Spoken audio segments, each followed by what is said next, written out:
कौमी टीम के fast bowler Shaheen Afridi अपनी फैमिली के हमरा निकाह के लिए कराची पहुंच गए।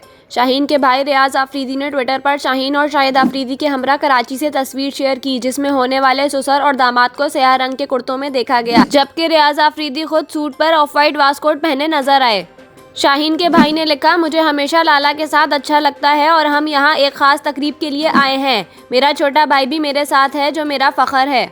साथ ही उन्होंने शाहीन के लिए नेक ख्वाहिशात का भी इजहार किया। रियाज आफरीदी की जानिब से शेयर करदा तस्वीर शाहिद आफरीदी के घर की है और अकब में घर को सजा भी देखा जा सकता है। साबिक क्रिकेटर ने यह वाज़ेह नहीं किया कि आया तस्वीर कराची पहुंचने के बाद शाहिद आफरीदी के घर ली गई है या तस्वीर कुछ दिन कबल अक्सा आफरीदी के होने वाले निकाह की है। मज़कूरा तस्वीर सोशल मीडिया पर वायरल है, जिस पर सारिफीन शाहीन और इंशा के लिए नेक ख्वाहिशात का इजहार कर रहे हैं। ख्याल रहे कि शाहीन और शाहिद आफरीदी के दूसरे नंबर वाली बेटी इंशा आफरीदी का निकाह 3 फरवरी को कराची में होगा।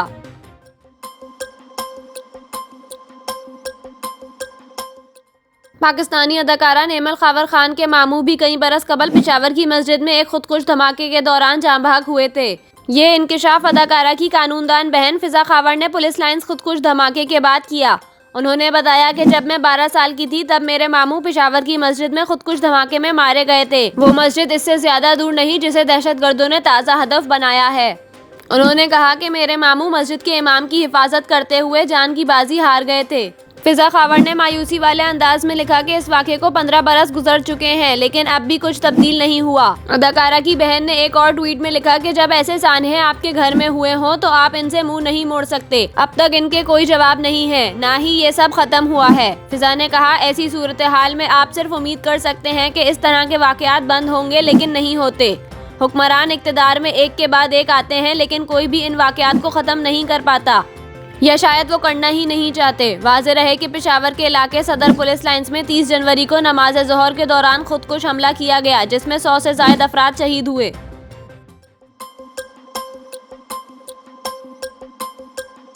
Inspector general IG police Khyber Pakhtunkhwa Moazzam जां अंसारी का कहना है कि पेशावर पुलिस लाइन्स में शहादतों की वजह बनने वाले दहशतगर्द नेटवर्क के नज़दीक पहुँच चुके हैं। पेशावर में प्रेस कॉन्फ्रेंस करते हुए IG KP का कहना था, पेशावर धमाके की वजह से मुझ समेत तमाम अफसरान और एहलकार अफसुर्दा हैं, लेकिन हम अपने शहीदों की कुर्बानियों को रायगा नहीं जाने देंगे। एक एक शहीद का बदला लेंगे। मोअज़्ज़म जां अंसारी का कहना था, ड्रोन हमले के हवाले से बात बिल्कुल गलत है। किसी ने कहा बारूदी मवाद रखा गया है और किसी ने इसे ड्रोन हमला करार दिया। यहाँ हर बंदा साइंसदान बना हुआ है। IG खैबर पख्तूनख्वा का कहना था, दहशतगर्द ने सर पर हेलमेट और चेहरे पर मास्क पहना हुआ था। हमला आवर ने एक हवाले से मस्जिद का रास्ता पूछा। इसे मस्जिद का पता नहीं था, इसे टारगेट दिया गया था। पुलिस एहलकारों ने पट्टी बंद भाई समझकर इसे मस्जिद का रास्ता बताया। हमला आवर मोटरसाइकिल को ड्रामा करके खींचता हुआ लाया। इनका कहना था, जिस मस्जिद में धमाका हुआ इसके हॉल में कोई सुतून नहीं था, छत दीवार पर खड़ी थी। धमाके के बायस सबसे पहले मस्जिद की दीवारें गिरी। ज्यादा शहादतें छत गिरने से हुई। तमाम अफराद मस्जिद के छत के मलबे तले दब गए थे। मोअज़्ज़म जां अंसारी का कहना था, मेरे लोगों को एहतजाज पर उकसाना मेरी तकलीफ का बायस बन रहा है। जो इन शहादतों की वजह बना, हम इस दहशतगर्द नेटवर्क के नज़दीक हैं। हमला आवर को पहचान लिया है। हमला आवर पुलिस यूनिफॉर्म में आया था, दहशतगर्द मोटरसाइकिल पर आया था और हमने मोटरसाइकिल भी तलाश कर ली है। उन्होंने मजीद कहा कि मैंने तस्लीम किया है कि ये सिक्योरिटी लैब्स था, लेकिन मैं कोताहियों का जिम्मेदार किसी एहलकार को नहीं समझता। ये मेरी कोताही है, मेरे बच्चों की कोताही नहीं है। इनका कहना था, यह पुलिस की नहीं पाकिस्तान की जंग है। जवानों ने मुझसे कहा कि हम लड़ेंगे और जीतेंगे। ये खून की जंग है। ड्राइंग रूम में बैठकर नहीं लिख रहे कि हम लड़ रहे हैं। 2000 जवान पहले शहीद हुए थे। पेशावर में मजीद 100 जवान शहीद हो गए।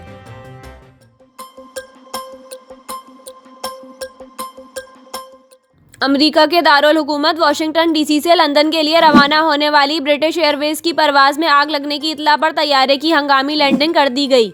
एविएशन हुकाम के मुताबिक परवाज BA216 के तौर पर बोइंग 787-9 ड्रीम लाइन्स तैयारे ने अमेरिका के मुकामी वक्त के मुताबिक शाम 6:49 पर वाशिंगटन DC से बरतानिया के हेथ्रो लंदन एयरपोर्ट के लिए टेक ऑफ किया।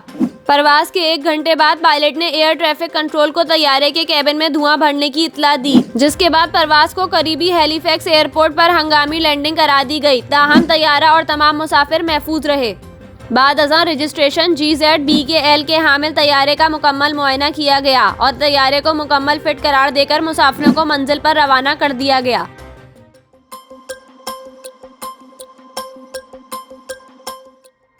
पाकिस्तानी निषाद ऑस्ट्रेलवी क्रिकेटर उस्मान ख्वाजा का बिलाखिर भारतीय वीज़े का मसला हल हो गया।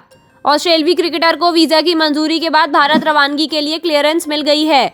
उस्मान ख्वाजा ने भारत रवानगी की इत्तला सोशल मीडिया पर एक तस्वीर शेयर करके दी। क्रिकेटर ने पैगाम में लिखा कि इंडिया में आ रहा हूं। वाज़ेह रहे कि वीज़ा इशू के बायस उस्मान ख्वाजा ऑस्ट्रेलवी स्क्वाड के हमरा भारत रवाना नहीं हो सके थे। इससे कबल उस्मान ख्वाजा को 2011 में भी भारतीय वीज़ा जारी नहीं किया गया था। ख्याल रहे कि इंडिया और ऑस्ट्रेलिया के दरमियान 4 टेस्ट मैचेस की सीरीज खेली जाएगी और सीरीज का पहला टेस्ट 9 फरवरी से खेला जाएगा।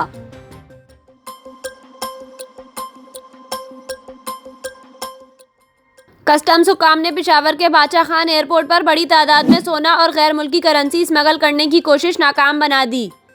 तर्जुमान कस्टम्स के मुताबिक 2 अलहदा छापों में सोना और गैर मुल्की करेंसी स्मगल करने की कोशिश नाकाम बनाई गई। कस्टम्स तर्जुमान का कहना है कि सऊदी अरब से आने वाले मुसाफिरों से 100 तोले सोना बरामद किया गया। सोना वैसलीन की डिब्बियों में छुपाया गया था। तर्जुमान कस्टम्स के मुताबिक बादशाह खान एयरपोर्ट पर एक और कार्रवाई में दुबई जाने वाले मुसाफिर से गैर मुल्की करेंसी बरामद की गई।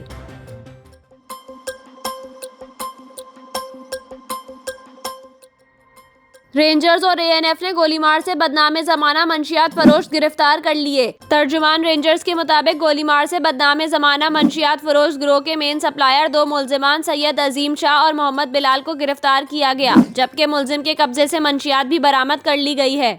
तर्जुमान ने बताया कि मुल्जिमान कराची के मुख्तलिफ इलाकों new Sultanabad, Kanwari colony, Metroville, नया नाजमाबाद, गुलशन मेमार, मच्छर कॉलोनी, नुसरत भुट्टो कॉलोनी, लांडी, नया गोलीमार और लसबेला में मंशियात रिक्शा पर सप्लाई करते थे और इस मकसद के लिए औरतों और बच्चों का भी इस्तेमाल करते थे। इब्तिदाई तफ्तीश के दौरान मुल्जिमान ने इंकिशाफ किया कि वो 2021 से मंशियात फरोशी में मुलव्विस हैं। मुल्जिमान मंशियात पेशावर और कोयटा से फैमिली कारों, बसों और माल बरादर गाड़ियों के जरिए मंगवाकर न्यू मियांवाली कॉलोनी में मुख्तलिफ घरों में छुपा कर रखते थे। तर्जुमान के मुताबिक गिरफ्तार मुल्जिमान को बमाए मंशियात मजीद कानूनी कार्रवाई के लिए एंटी नारकोटिक्स फोर्स के हवाले कर दिया गया है।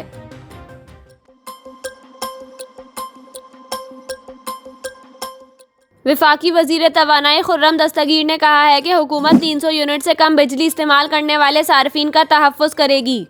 खुर्रम दस्तगीर ने कहा कि मौखर किए गए फ्यूल एडजस्टमेंट चार्जेस को आइंदा आने वाले महीनों में वसूल करेंगे तो सर्कुलर डेट कम होता जाएगा।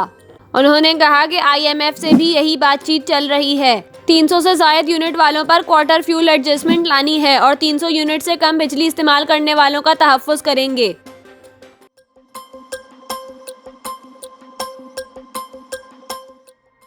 सरबरा अवामी मुस्लिम लीग शेख रशीद अहमद की गिरफ्तारी के वक्त पुलिस एहलकार को धक्का देने की वीडियो सोशल मीडिया पर वायरल हो रही है।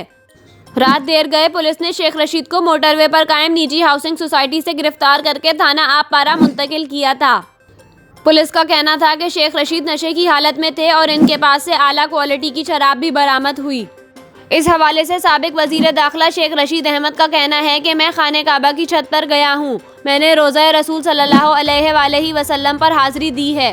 शेख रशीद का कहना है कि मैंने दीगर गुनाह किए होंगे लेकिन कभी शराब नहीं पी और कभी नशा नहीं किया। मैं 16 मरतबा वजीर रहा हूँ। मुझ पर करप्शन का कोई केस नहीं, मेरी जान का खतरा है।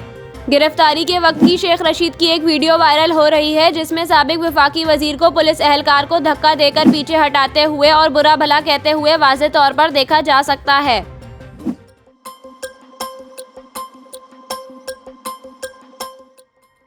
साबिक वजीर आला पंजाब चौधरी परवेज इलाही ने इल्ज़ाम आयद किया है कि पार्टी के लीगल एडवाइज़र आमिर सईद रां को FIA ने अगवा कर लिया। परवेज इलाही ने दावा किया कि आमिर सईद रां को मेरी रिहाइश गाह से घर वापस जाते हुए अगवा किया गया।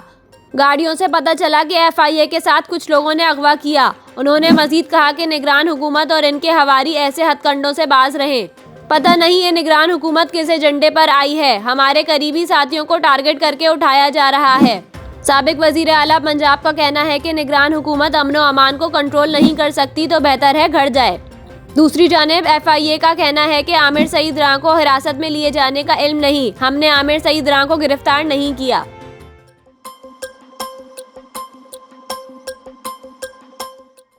साबिक वफाकी वजीर दाखिला शेख रशीद पर दर्ज FIR सामने आ गई।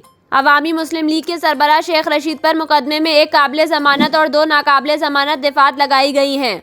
शेख रशीद पर आयत दिफा 120 नफरत अंगेज तकरीर की काबिल जमानत दिफा है, जिसकी सज़ा 6 माह कैद या जुर्माना है। दिफा 153 ए बगावत पर उकसाने की नाकाबिल जमानत दिफा है, जिसकी सज़ा 5 साल कैद है, जबकि दिफा 505 अवाम को इश्तियाल दिलाने की नाकाबिल जमानत दिफा है, जिसकी सज़ा 7 साल कैद है। वाज़ेह रहे कि अवामी मुस्लिम लीग के सरबरा और साबिक वज़ीर दाखिला शेख रशीद को पिंडी पुलिस ने मोटरवे से गिरफ्तार करके इस्लामाबाद के थाने आपबारा मुंतकिल किया।